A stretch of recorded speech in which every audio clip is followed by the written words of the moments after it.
Bend, Oregon is a premier mountain biking destination, and in this video I'll take you on an epic ride, descending 3,000 feet through a stunning variety of ecosystems. Along the way I'll share the route I followed and identify some of the fascinating local flora I encountered. Greetings from the mountains above Bend, Oregon. Today I've taken a shuttle bus all the way up to the Swampy Lakes drop-off. So the shuttle service I used is Cog Wild, and they offer stops at 3 different places. From lower to upper, it's Wanoga, Swampy Lakes, and then Dutchman. And I chose Swampy Lakes. This area does have a route called the Whole Chimichanga. It's kind of an homage to the famous whole enchilada out at Moab. It's not as big as that, but it's still a big route. And because I got dropped off at Swampy today, I'd like to think that I'm doing a 2/3 chimichanga. A lot more tree and plant diversity up here at this higher elevation. I'm seeing a whole lot of some type of lupine, and a lot of the trees that I'm passing right now are lodgepole pines. See, here's that lupine. It's obviously in the pea family, Fabaceae, and it's got those unmistakable leaves. But then off into the distance out there, I'm seeing what looks to be hemlock and fir. The bark is pretty distinctive on lodgepoles. It's got these small flakes, and also it has relatively small needles, and they are in bundles of 2. And the cones are pretty small as well. So I was seeing fir tree. Here we go, the characteristic blisters. There we go, I popped one. Wipe that stuff off. And then, you know, these real friendly needles, flip them over, kind of got some white stripes on the bottom. Cue the song by the White Stripes. Now the cones on fir trees never reach the ground. What happens is they kind of disintegrate up at the top of the tree. What makes them distinctive is they're kind of, instead of dangling down, they're pointed upward. But you kind of have to see them through some binoculars. Wow, the clouds are really moving today. Well, let's just stop for another tree ID. This is mountain hemlock. See these cones are, you know, medium size, little small. And then the leaves, real small needles, and very aromatic. They smell awesome. Hemlock are very distinctive from off in the distance if you look at their silhouettes. I don't know if I read this or just something I think about, but see the tree in the way back there, the taller one, the top of it, it just kind of looks like a wizard's hat. That's how I remember hemlock. And then here's the bark. A lot more furrowed, certainly more than the lodgepole pine.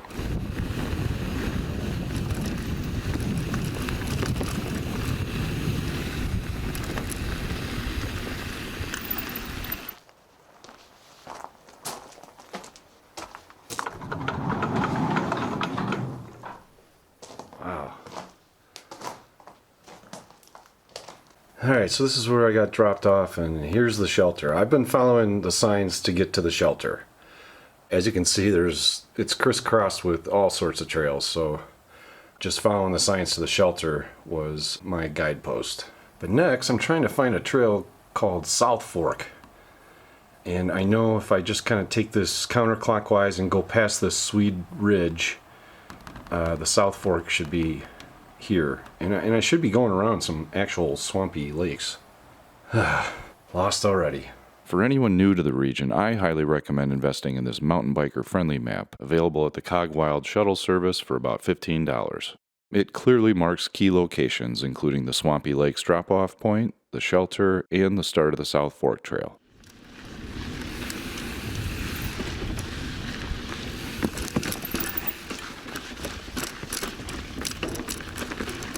Big old bouldery patch here. I don't need to rip off my derailleur at all today. I've pretty much been camping non-stop for the last 2 weeks here. And to be honest, I'm getting pretty tired of camp breakfast. So today, and I gotta give a big shout out I had an awesome breakfast burrito at a place called Sherry's, which was only like a 10-minute drive from the campground. The campground I'm staying at is Tumalo State Park Campground. And it's right along the Deschutes River. It's certainly not the most top-notch campground, but it gets the job done for those of us on a budget. Well, I never saw any swampy lake, and there was just a bewildering number of signs and arrows all over the place in that area. But I passed the Swede Ridge or whatever, which on my map shows that I'm heading, the right way. But now suddenly I haven't seen a sign in a long time, so hopefully I'm going the right way. Wonder who's living down there. Here we go. Finally, the intersection I've been looking for, South Fork. It's a black diamond.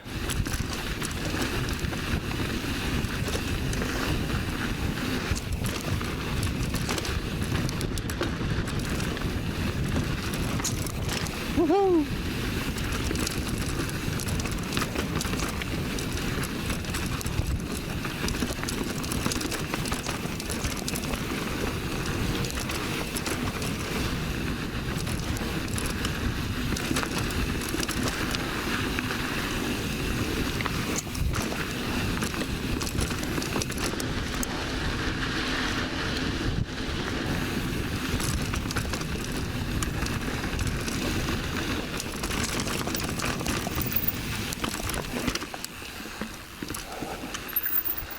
Well, this has been fun.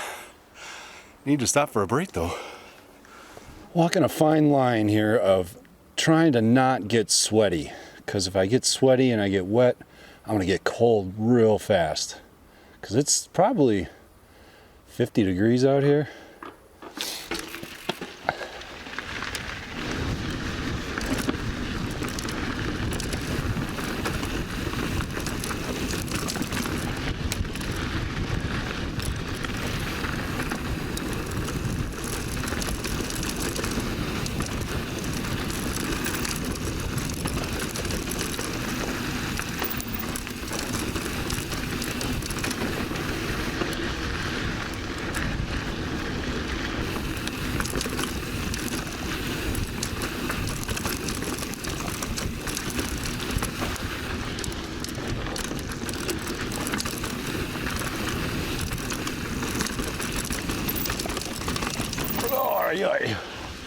That was chunky. You can see this mountain hemlock is thick. And if you notice the needles, the foliage, it's a real dark green. And darker colors absorb heat better. And so from what I read, what happens when the snow is melting, these areas get warmer first. And the snow melts here first. And therefore there's a longer growing season. And oftentimes you get these real dense patches of mountain hemlock.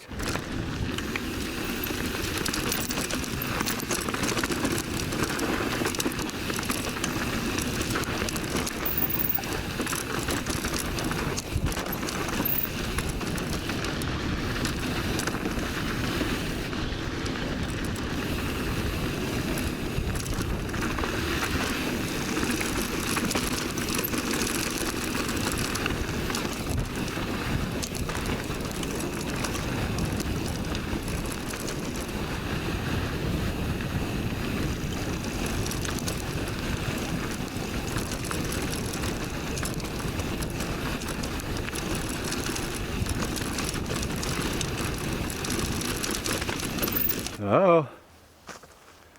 Amongst the bajillion hemlock cones in the forest, I've seen a new one here. I believe this one belongs to the western white pine. Western white pine, like its cousin, the eastern white pine, has 5 needles per bundle.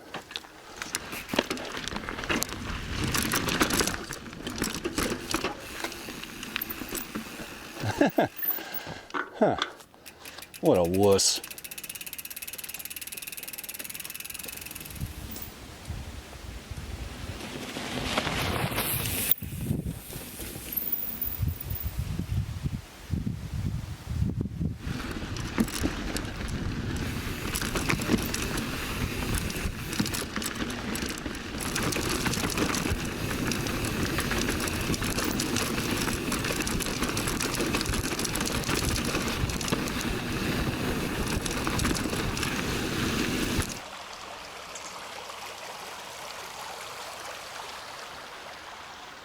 I'm starting to wonder if these are sugar pines. Look at how big these cones are. Where are you coming from?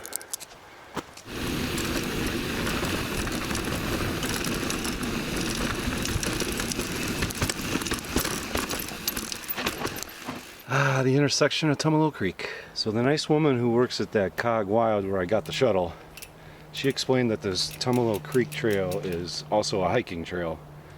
So gonna be easy going for a little bit here.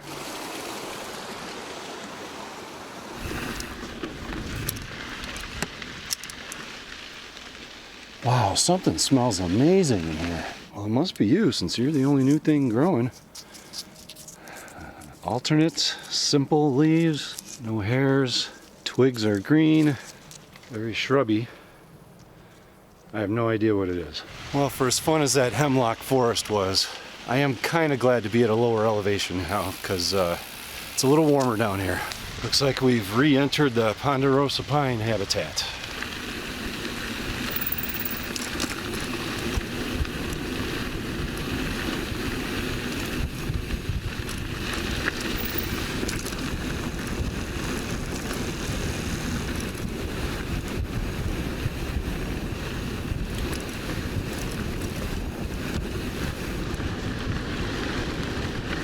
I was thinking about that South Fork Black Diamond Trail. What happened before suspension on bikes? Did people even try to ride something like that? And what will the future generations get in terms of technology? Be like sitting in a couch the whole way down. I'm confused by this parking lot, but I think I'm just going to keep going straight there. If it's not correct, well, I'm going to edit that part out. Well, I was correct. Yay, look at me. And I found the Skyliner trailhead. I thought from looking at the map that Skyliner was going to be mostly uphill. This will be the longest stretch of uphill for my entire ride today. Pretty good value, whatever I paid 17 bucks for that shuttle.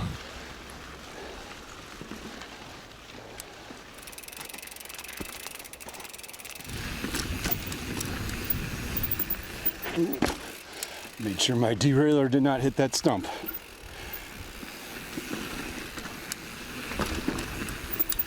Look at those big boys. Well, they are some type of a fir tree. I'm not sure it's the same one I've been seeing most of the day today, but it does have those bands underneath, the white stripes. And then somebody's stashing some cones down in here. Look at these. They're unripe ponderosa pine cones. This would be a fun glade to ski through.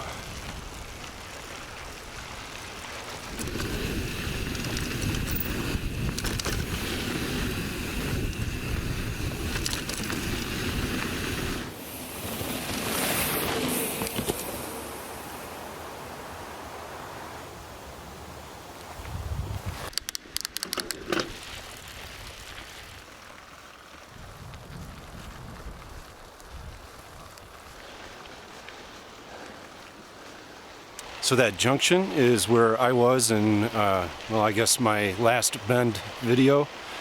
That was where I came up on pine drops and then went down lower whoops with all the jumps. That's kind of a main intersection there. That's where Skyliner ended. Now I'm making my way to Grand Slam by way of Phil's. First Storm King, then Grand Slam.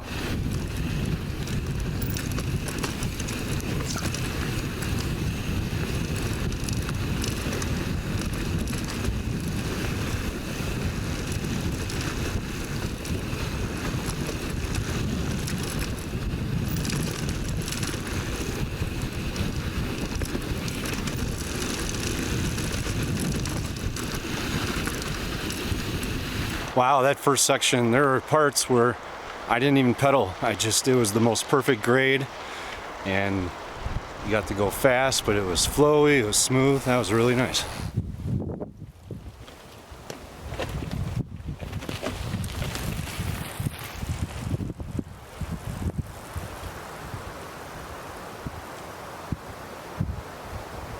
Look at this flower stalk on this apparently leafless plant. The red color sometimes means that this is just a parasite.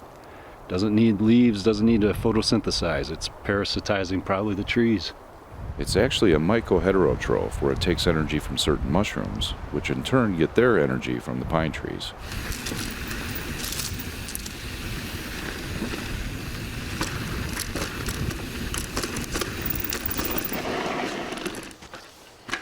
This is it. Taking Grand Slam.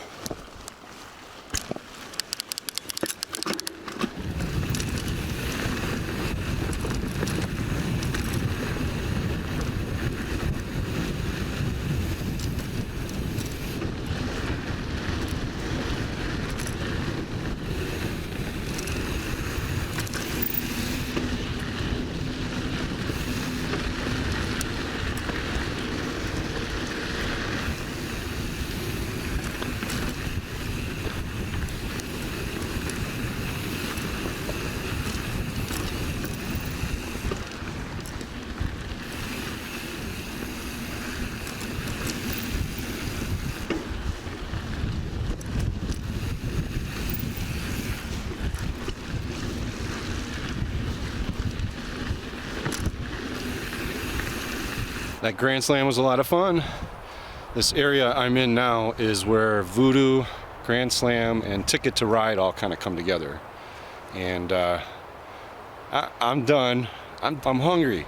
So I'm gonna actually take Ticket to Ride back to the Welcome Center and then kind of take the easy paved path back to the car. Ticket to Ride, this is nice. I like all the plants growing. Green rated trail, perfect way to end the ride. Ah, what an awesome route today. It started off in some thick mountain hemlock forest, and now it's just ending in these little ponderosa pine woods mixed with some chaparral. Came down a lot of elevation today. So fun. Somebody I met mentioned that there's a pretty cool square with food trucks in the small little town of Tumalo. So I think I'm gonna take you there. I'm gonna do that for dinner tonight instead of eating leftover chicken or leftover brats, which would have been the two options. Aw, Ticket to Ride's got a little downhill. It's not over yet.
Wow, this has been the funnest green rated trail I've ever been on. Welcome Center. So from the Welcome Center here, I'm gonna take this paved path all the way back to the car, which is parked at Cog Wild. At this intersection here, which is right by the Welcome Center, at this intersection you want to stay to the left here. Don't take this, what's it called, catch and release. Big thank you to everyone in the Oregon Trail Alliance for their incredible work building and maintaining these amazing trails. Visiting Bend for the first time was an absolute blast. To top it off, I wrapped up my day just north of town in Tumalo at The Bite, an inviting outdoor spot with fantastic food trucks, delicious eats, and an outstanding beer selection. Truly the perfect way to cap off an epic day on the bike. Walking out of here with a Cali cheeseburger.